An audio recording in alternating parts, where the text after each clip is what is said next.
It's a very sad day. It hit me hard, man, it really did. Almost 20 years ago, I met a guy named Mike Shinoda who was putting together a band that had a major label deal in the works and a big name on board to produce the record.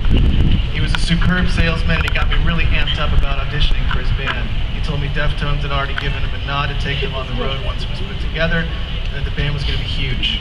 It was seriously superb salesman. I believed him. I totally believed him. And as the audition date approached, I got cold feet and became nervous about fronting a big band so quickly. Mike, as sweetly energetic as he was kind of intimidating, and the instant success scared me, so I didn't show up to the audition. Instead, I stayed at home and played the Sega Dreamcast.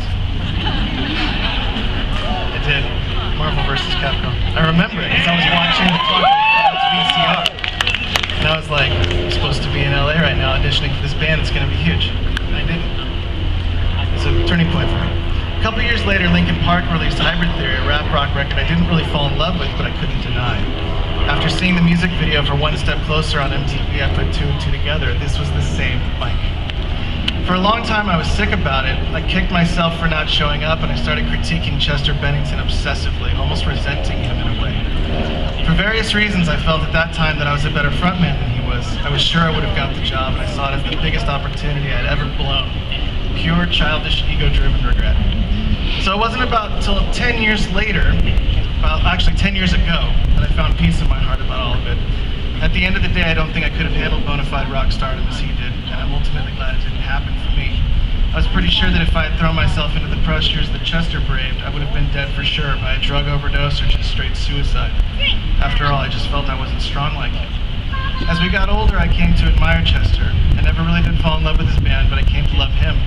He was passionate and sincere. He was bold and real. He played hard for the team and he had a good attitude, seemingly constantly positive and open-minded with a relentless willingness to dig deeper. I watched him mature as an artist and became truly proud of them all when they put out 1,000 Suns.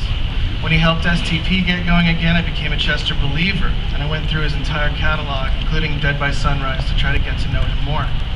I'd been watching his career unfold all this time, but getting to know his work gave me a window into his soul. I've never really been that big of a Linkin Park fan, but something about my trivial experience with Mike way back when made them a band to watch, and I became a quiet fan of Chester specifically many years ago. I admired his bravery in tackling rock stardom head-on, and I looked up to his fearless, candid approach with the world. So, ironically, in my world, there were two songs that really hit me. The first one was My December, which was a B-side from the first record. And I remember hearing that song for the first time going, okay, it's only two chords, it's kind of boring, the melody's not that great, but that's I'm like critiquing, right? And I remember thinking, okay, well, they're onto something, like they're gonna find it, they're gonna put out a good record someday, right? They're gonna make like a brilliant, like Prince or like Smashing Pumpkins, like they're gonna make a real record, you know? Because it's just Hybrid Theory. I know you guys a lot of disagree, I'm not trying to rain on your parade, but anyway, it's just how I'm thinking about it. And then when they put out 1,000 Suns, I heard Waiting for the End on the radio, and I was like, they fucking did it. Like, they did it. They finally made, like, the record. And so I listened to it, and I was just like, dude, they did it. Like, they really made a real one. This is fucking rad. And that was 7 years ago, and it's always been crazy to me, for the last 2 weeks anyway, that wasn't enough for him. It's like, he finally did it, and he was in STP, and it's like he filled Scott's shoes, you know? And it wasn't enough for him.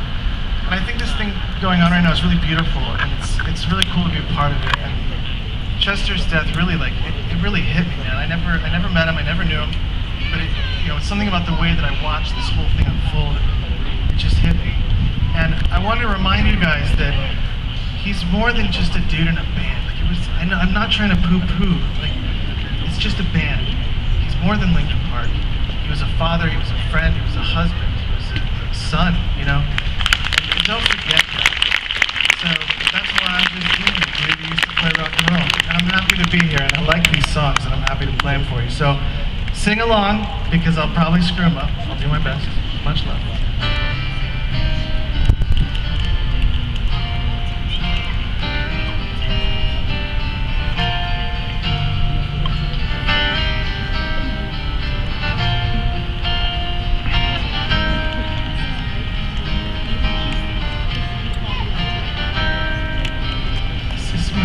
December.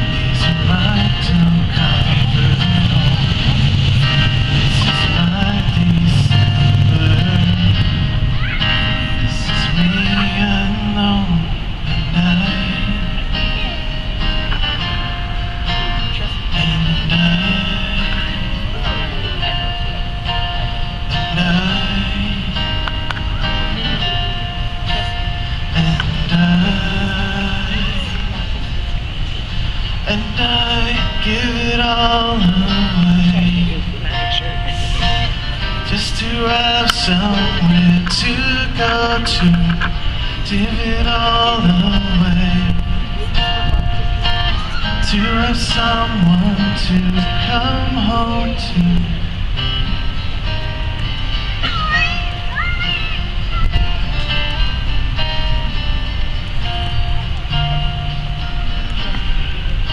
This is my December. This is my time of the year. This is my December. This is all so clear. Give it all away. It's to have somewhere to go to. Give it all away. Have somewhere to go to. Give it all away, just to have somewhere.